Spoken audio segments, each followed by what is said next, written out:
Good morning, dear students. Welcome to physics classes. Class 12, unit first, that is electrostatics. Today we will discuss about the potential energy, electrostatic potential energy. There are two cases. First one is when no external field. Second case is when external field. So first case हम यहाँ पे discuss करेंगे जब आपके पास external field कितना है, zero है, जब आपने कोई भी एक्सटर्नल फील्ड अप्लाई नहीं कर रखा है. पॉइंट क्लियर है. और उसके बाद हम बात करेंगे सेकेंड केस में जब आपने इलेक्ट्रिक फील्ड अप्लाई किया हुआ है. पॉइंट क्लियर है. सो देखिए यहाँ पे फर्स्ट केस है expression for electrostatic potential energy system of charges. System of charges की बात हो रही है कि सिस्टम ऑफ चार्जेस का मतलब आपके पास 2, 3, 4, 5 एंड सो ऑन, इस तरह सिस्टम ऑफ चार्जेस है तो कितना पोटेंशियल एनर्जी होगा. अब बेटा ध्यान से सुनना यहाँ पे. देखिए Q1 चार्ज है, कहाँ रखा है बेटा, इन्फिनिटी पे. ठीक है. इस Q1 चार्ज को एक पर्टिकुलर पॉइंट पे ए मान लो, इस ए पॉइंट पर लाने में कितना वर्क डन करना पड़ेगा, जीरो. क्यों बेटा, क्योंकि ना तो यहाँ कोई एक्सटर्नल फील्ड आपने अप्लाई कर रखा है, ठीक है, ना ही यहाँ कोई चार्ज वगैरह प्रेजेंट है इसके नियर बाई जिसके फील्ड के अगेंस्ट इसको वर्क डन करना पड़े. पॉइंट क्लियर है.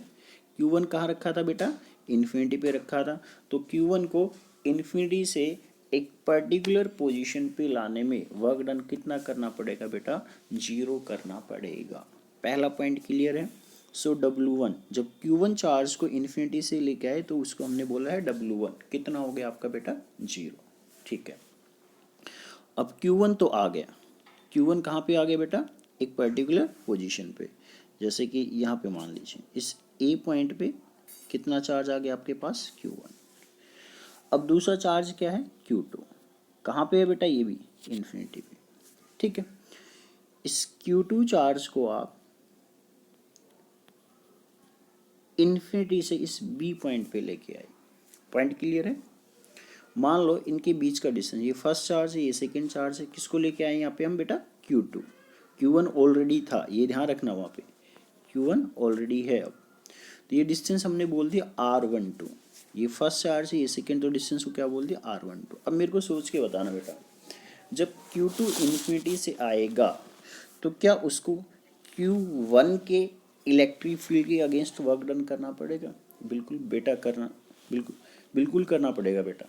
क्या, Q2 को जब इन्फिनिटी से लेके आए तो Q1 यहाँ ए पॉइंट पे था, तो Q1 के फील्ड के अगेंस्ट इसको वर्क डन करना पड़ेगा.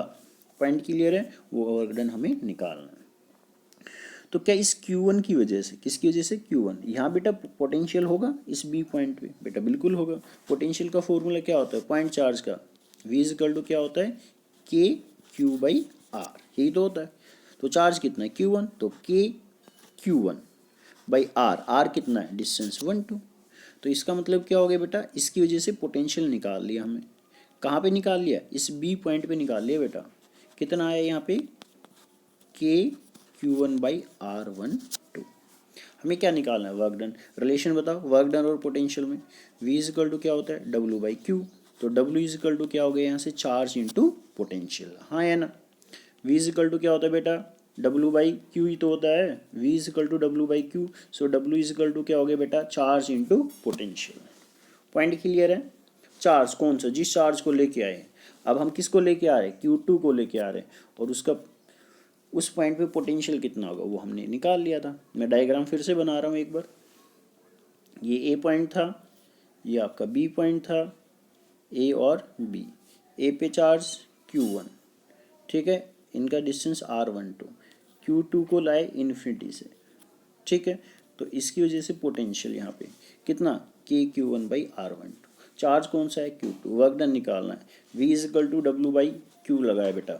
W इक्वल टू क्या हो गया, चार्ज इंटू पोटेंशियल. चार्ज कौन सा जो लेके आए, तो कौन सा लेके आए, Q2 लेके आए. पोटेंशियल कितना हो गया, के Q1 बाई R12. सो कितना आ गया बेटा, जल्दी बोलो, वर्क डन कितना आ गया, के Q1 Q2 ओवर R12. के Q1 Q2 ओवर R12। मान लीजिए अब क्या है आपके पास थर्ड चार्ज है। देखो बेटा थर्ड चार्ज में क्या है, ए पे कितना आ गया था बेटा Q1, बी पे कितना आ गया था बेटा Q2, ये डिस्टेंस कितना था R12। अब चार्ज कितना है Q3, Q3 को मैं सी पॉइंट पे लेके आया। कहाँ पे लेके आया बेटा सी पॉइंट पे। इस सी पॉइंट का डिस्टेंस देख लो, ये 1 है तो ये R13 बोल दिया, ये 2 है तो ये R23 बोल दिया। तो जब Q3 आएगा तो Q3 को इसके अगेंस्ट भी वर्क डन करना पड़ेगा और इसके अगेंस्ट भी। तो Q3 को इसके अगेंस्ट करना पड़ेगा तो आंसर कितना होगा बताओ। मतलब ऐसे या तो ऐसे बोलो, देखो इस सी पॉइंट पे पोटेंशियल होगा Q1 की वजह से भी होगा और Q2 की। Q1 की वजह से क्या आएगा बेटा K Q1 over R13, Q2 की वजह से क्या आएगा K Q2 ओवर R23। तो दोनों पोटेंशियल ऐड हो गया। पोटेंशियल आपको पता है कैसी क्वांटिटी है, स्केलर क्वांटिटी है। सो K Q1 बाई R13 और K plus K Q2 over R23, ये टोटल पोटेंशियल आ गए। वर्क डन निकाला था 4 से मल्टीप्लाई, चार्ज कौन सा आ रहा है Q3 आ रहा है तो Q3 से इसको मल्टीप्लाई कर। इस तरह से जब भी आपको टोटल वर्क डन निकालना हो तो क्या करते जाना, सबको ऐड करते जाना। कितने भी चार्ज लेके आए हो 2 3 4 5 6 एंड सो ऑन। और ध्यान रखना जो आपका वर्क डन हो किसके इक्वल है potential energy. So total potential energy of the system is equal to work done, U is equal to W1 plus W2 plus W3 and so on. Point clear है बेटा कितने भी। अब आगे से ये ध्यान रखना कि जब भी आपको पोटेंशियल एनर्जी निकालना तो नंबर ऑफ पेयर्स काउंट करने हैं। क्या काउंट करने हैं, नंबर ऑफ पेयर्स। हर एक पेयर का अपना अपना एनर्जी होगा। मान लो ये ट्रायंगल है ए बी सी, तो इस ट्रायंगल में कितने पेयर है, 3 पेयर है, ए बी बी सी और ए सी। तो तीनों पेयर का अपना अपना एनर्जी होगा। तो इसका U1 मान लो, इसका U2, इसका U3, टोटल के लिए सबको ऐड कर देना। एनर्जी स्केलर क्वांटिटी है तो प्रॉपर साइन के साथ ऐड करना है। चार्ज का पॉजिटिव चार्ज है तो पॉजिटिव लेना है, नेगेटिव है तो नेगेटिव। इस तरह से कर दोगे कभी भी आपको पोटेंशियल एनर्जी कैलकुलेट कराए। और वैसे भी अगर हम बात करें, ठीक है बेटा, अगर हम बात करें यहाँ पे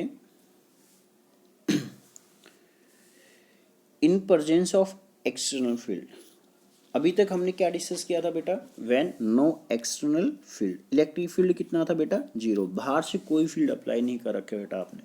लेकिन इस केस में क्या है, जब आपने इलेक्ट्रिक फील्ड अप्लाई कर रखा है बाहर से, तो इस केस में देखिए क्या होगा। मान लो बेटा इलेक्ट्रिक फील्ड ऐसे है, ठीक है, कितना E। Q1 कहाँ था बेटा इन्फिनिटी पे, Q1 कहाँ था बेटा इन्फिनिटी पे। इसको इस पॉइंट पे लेके आए ए पॉइंट पे। पॉइंट क्लियर है। तो इसका मतलब ये हुआ जब Q2 इन्फिनिटी पे है और उसको इन्फिनिटी से ए पॉइंट पे लेके आया तो मेरे को वर्क डन करना पड़ा है। क्यों, क्योंकि यहाँ ऑलरेडी इलेक्ट्रिक फील्ड एग्जिस्ट कर रहा है। क्या एग्जिस्ट कर रहा है बेटा, ऑलरेडी इलेक्ट्रिक फील्ड। उस केस में W1 कितना लिया था हमने 0। क्यों लिया था 0, क्योंकि वहाँ इलेक्ट्रिक फील्ड नहीं था, there is no external electric field. But यहाँ पे इलेक्ट्रिक फील्ड एग्जिस्ट कर रहा है। तो इसका मतलब क्या हुआ कि Q1 को इन्फिनिटी से ए पॉइंट पे लेके आए तो इस ए पॉइंट पे पोटेंशियल होगा कुछ ना कुछ। क्या होगा बेटा इस ए पॉइंट पे पोटेंशियल। अब कोई कहेगा जी ये पोटेंशियल किसकी वजह से होगा, अरे बेटा इस इलेक्ट्रिक फील्ड की वजह से होगा ना, जो एक्सटर्नल आपने अप्लाई कर रखा है। ठीक है बेटा, तो हमने क्या किया, इस पॉइंट पे ना पोटेंशियल कितना मान ले VR1। आपको पता है पोटेंशियल डिस्टेंस के साथ चेंज होता है, पोजीशन के साथ। तो मान लो यहाँ पे पोजीशन है R1, तो एक्स का पोटेंशियल कितना हो गया बेटा VR1। Potential due to electric field at position R1, इस फर्स्ट पोजीशन। तो पोटेंशियल है, चार्ज कितना लेके आए Q1, वर्क डन निकल गया, चार्ज इंटू पोटेंशियल से। Q2 को लेके आए, अब Q2 कहाँ था इन्फिनिटी, इस बी पॉइंट पे। अब ध्यान से देखना बेटा, इस बी पॉइंट पे जब आप लेके आए इसको, तो क्या एक तो इस इलेक्ट्रिक फील्ड की वजह से पोटेंशियल होगा, दूसरा इस Q1 की वजह से भी तो पोटेंशियल होगा। जल्दी बोलो बेटा, हाँ बिल्कुल होगा। तो इस फील्ड की वजह से तो क्या बोल दिया VR2, इस पोजीशन पे पोटेंशियल, और इस Q1 की वजह से पोटेंशियल कितना हो गया K Q1 R12, इनके बीच का डिस्टेंस R12 बोल दिया मैंने बेटा, ठीक है। तो KQ1 बाई R12, तो ये टोटल पोटेंशियल वर्क डन निकालना है। चार्ज कौन सा है अब, Q2 आया बेटा, और इनटू पोटेंशियल, तो वर्क डन आ गई। ये बहुत इंपॉर्टेंट है बेटा, 2 mark question, most important question है ये। इन presence of external electric field, जब एक्सटर्नल इलेक्ट्रिक फील्ड होगा तो कितना वर्क डन होगा, तो Q1 VR1 plus Q2 VR2 plus K Q1 Q2 over R12। आप ये लास्ट वाला टर्म छोड़ देते हैं जल्दबाजी में। पॉइंट क्लियर है, क्यों, क्योंकि जब चार्ज है तो उसके अगेंस्ट भी वर्क डन करना पड़ता है। तो ये था आपका बेटा पोटेंशियल एनर्जी। क्लियर है, कर लोगे, ओके, थैंक यू बेटा।